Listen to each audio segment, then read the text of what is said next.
hari ini tadi saya ditelepon oleh Jordi.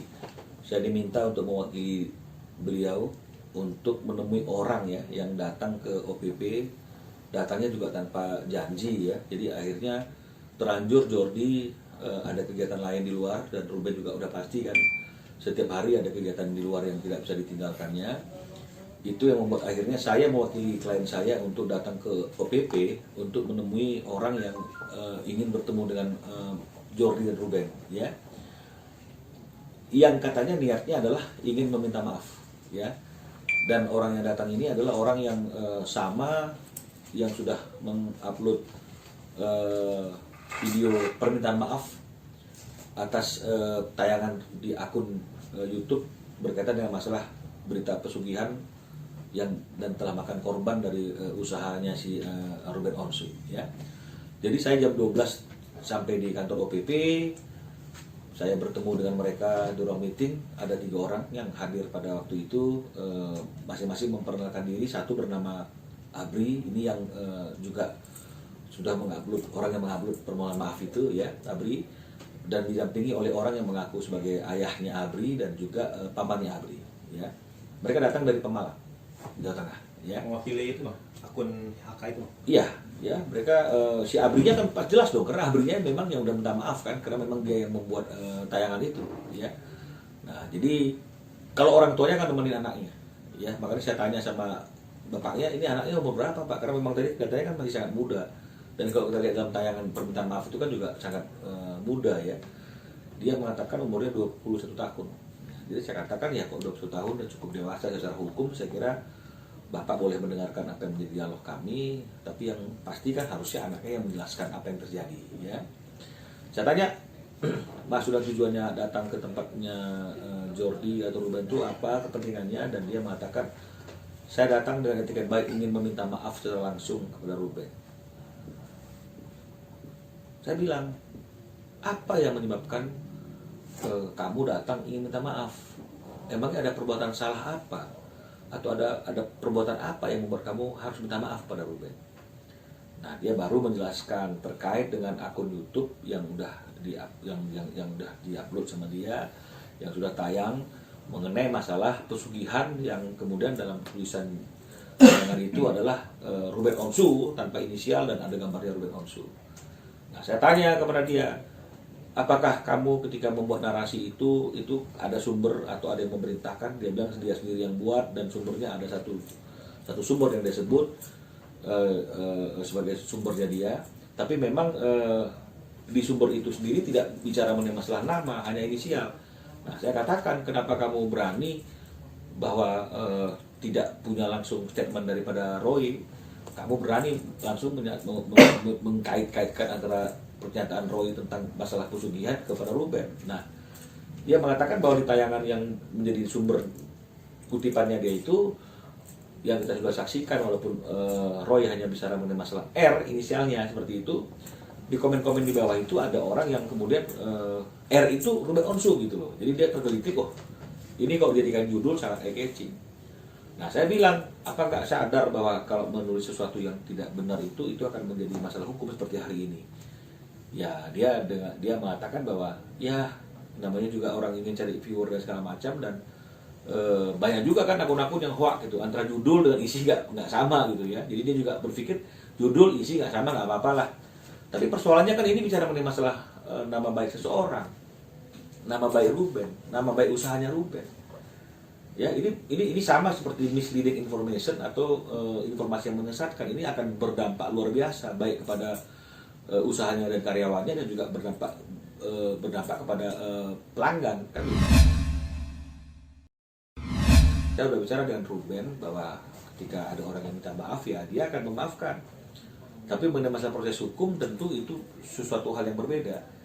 Karena kalau dalam hukum pidana kan maaf, damai itu tidak menghapus sifat pidananya, tidak menghilangkan perbuatan pidananya. Beda dengan hukum perdata, damai, maaf, selesai. Tapi kalau pidana tidak, ya maaf, damai tidak menghilangkan sifat pidana atau perbuatan pidananya. Nah, jadi tetap prosesnya akan berjalan. Karena kalau prosesnya tidak berjalan, ya bisa-bisa atau kita stop misalnya begitu ya, bisa-bisa orang akan berpikir bahwa laporan itu settingan gitu. Wah ini settingan aja nih, lapor udah selesai ya. Polisi juga akan bisa berpikir, wah ini kok lembaga kita ini kok jadi lembaga mainan, ini orang lapor-lapor hanya untuk sekedar dapat berita gitu ya, atau menaikkan apalah gitu ya, menaikkan sesuatu gitu ya. Nah itu pasti nggak akan baik. Kita sampaikan kepada mereka agar mereka tidak terlalu berharap ya, agar mereka paham bahwa maaf itu tidak serta-merta menghilangkan perbuatan pidananya. Permintaan mereka untuk mencabut laporan ya, yang mereka mau hanya mereka minta maaf saja ya, minta maaf saja. Jadi mungkin mereka berpikir ya minta maaf mungkin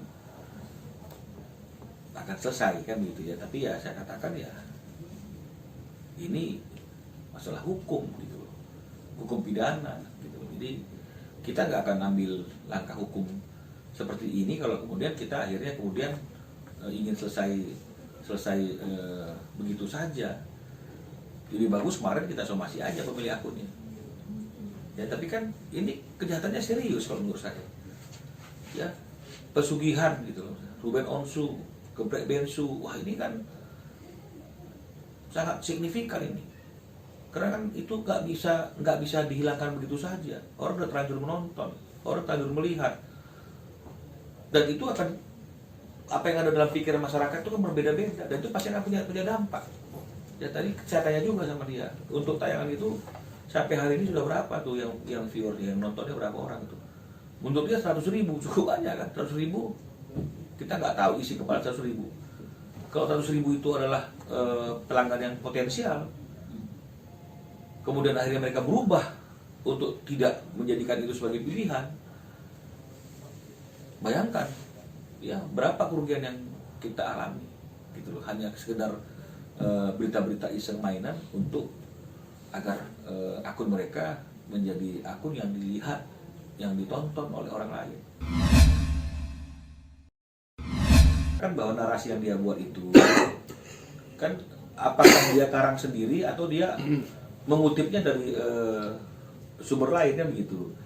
Jadi dia menyebutkan ada satu sumber. Nah mungkin sumber ini adalah sumber ketika ada Robi, ada Roy, ada yang cewek itu ngomong ciri-ciri orang pesugihan apa gini-gini, inisial G, inisial R, kan mungkin gitu tayangan itu. Dia mungkin ngasihkan itu di bawah itu.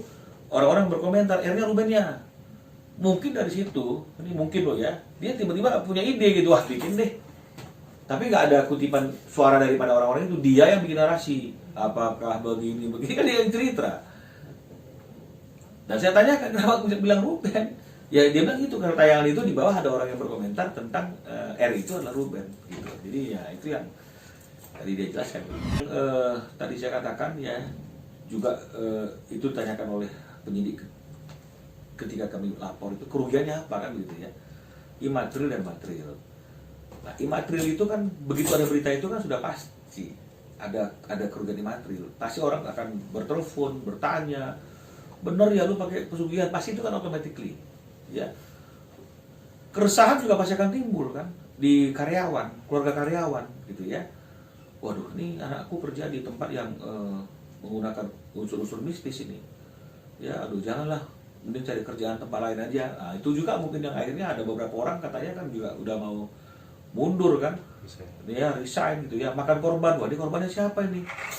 Khawatir nanti jangan-jangan karyawannya nih yang dijadikan korban kan begitu. Nah ini kan sudah ada, ini udah kerugian ini, udah dampak ini. Imbasnya pasti kepada owner kan gitu kan, pada Ruben. Nah, belum lagi kerugian materialnya itu adalah kita harus hitung dia. Ada nggak penurunan omset? Nah, kalau bicara masalah penurunan omset, ini kan nggak bisa cepat, karena kita harus by data. Nggak bisa 1-2 outlet aja yang di Jakarta, tapi kan kita harus ukurnya dari seluruh outlet yang ada sekarang ini. Nah, jadi itu akan menyusul. Tapi kalau kerugian imaterialnya ketika udah timbul, dampaknya udah timbul, ya. Ketika lihat tayangan itu aja, mungkin diantara internal keluarga pun sudah resah. Nah jadi saya kira dampak udah ada dirasakan oleh Ruben ada. Yang memberatkan dan meringankan hal yang memberatkan perbuatan terdakwa para terdakwa tidak mendukung program pemerintah dalam memberantas tindak pidana narkotika. Hal-hal yang meringankan para terdakwa menyesali perbuatannya, para terdakwa tidak bertujuan dalam memberikan keterangan, para terdakwa mengambil keterangan, para terdakwa adalah tulang punggung keluarga.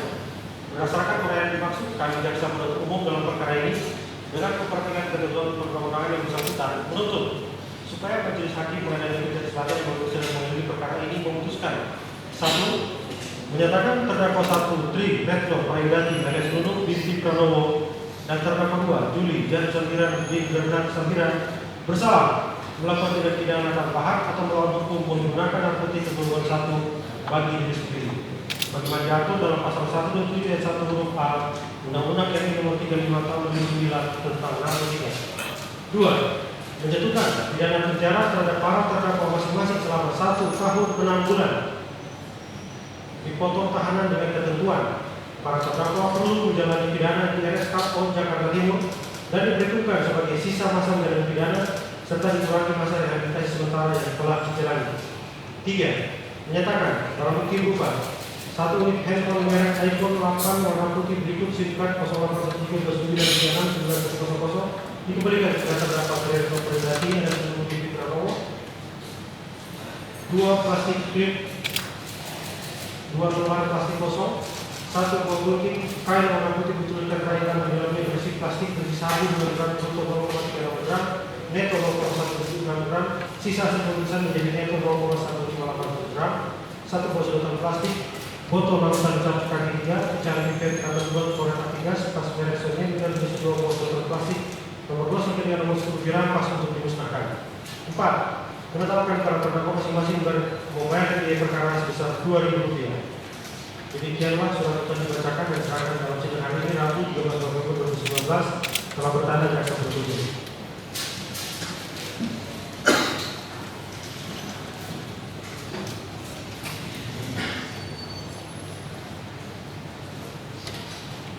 Sedikit Mbak. Hasil tuntutan mungkin seperti apa Mbak? Ya, kita lihat dulu nanti pembelaannya. Lihat dulu ya, nanti ya.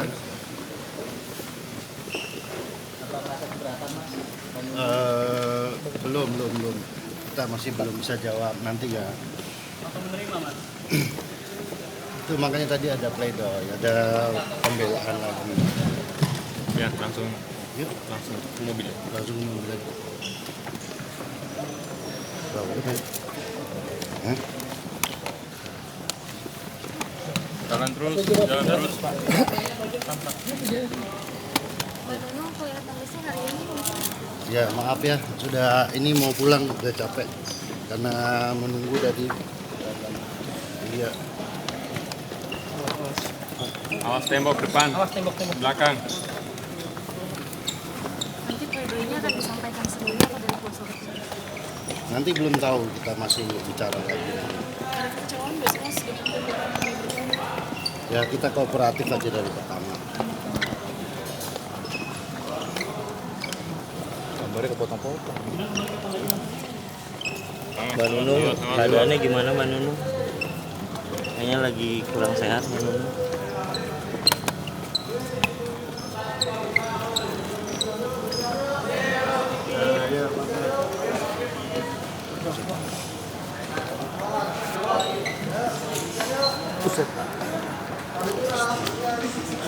Mbak Nunung gimana komentarnya Mbak Nunung? Mbak, Gimana Mbak?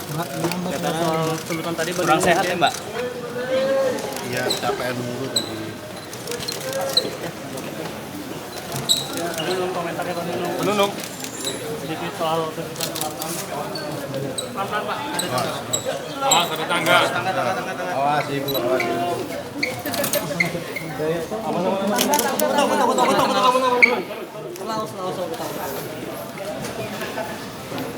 Kanan. Support dari anak Langsung ke mobil.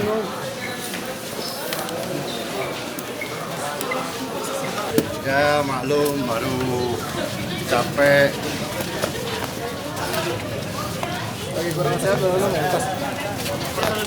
Mas Ian, kalau Mbak Nunung kayak gini biasanya di gimana Mas Ian? Ya, tenangin dulu lah. Tenanginnya seperti apa Mas Ian? Ya, beri support aja sih. Support. Support aja ya. Seperti apa supportnya Mas mungkin?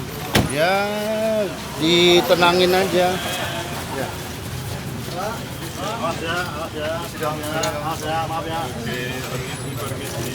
Ya.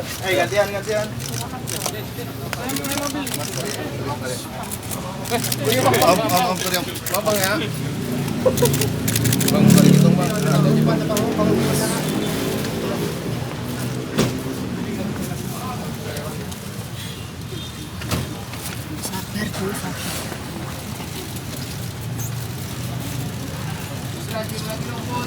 Ya. Ganti ya Bang, Mak. Menunung kuat ya menunung. Sabar.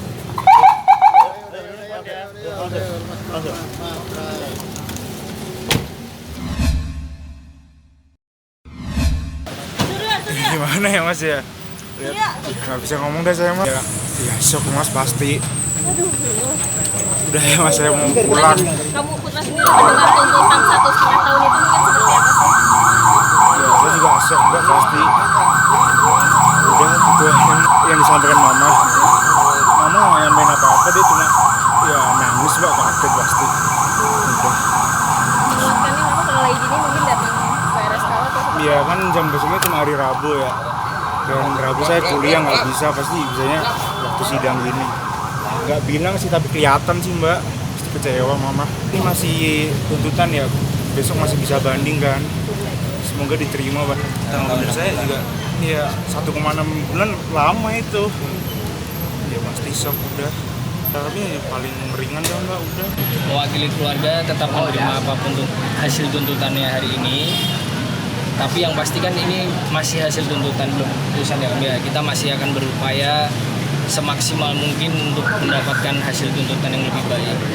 Yang seringan-ringannya, tapi ya itu kan kembali lagi wewenang dari jaksa.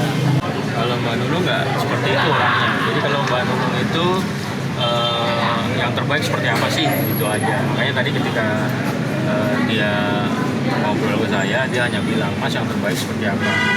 Ya saya bilang, kalau kayak gini kan wewenang dari jaksa penuntut umum. Sedangkan yang paling penting kemauan keluarga adalah agar Mbak Nunung sama Mas Ian kan direhab. Dan tadi kan dengar sendiri ya teman-teman bahwa jaksa memang menerapkan pasal 127A. Berarti secara otomatis bahwa itu memang rehab. Jadi paling tidak keluarga permintaan keluarga sudah dikabulkan bahwa Mbak Nunung sama Mas Ian sudah pasti menurut jaksa itu sudah direhab.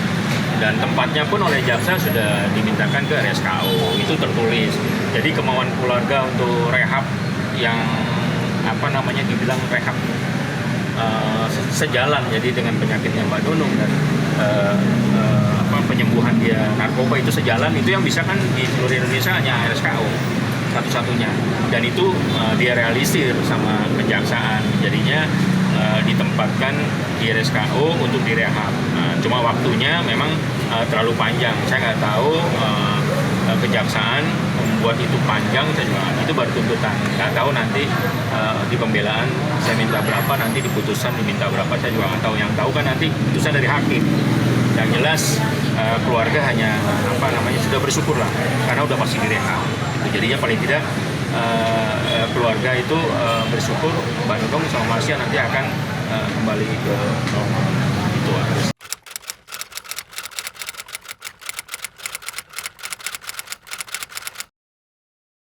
Jadi jangan lupa untuk subscribe Cumi Cumi. Ditekan ya tombol lonceng merahnya.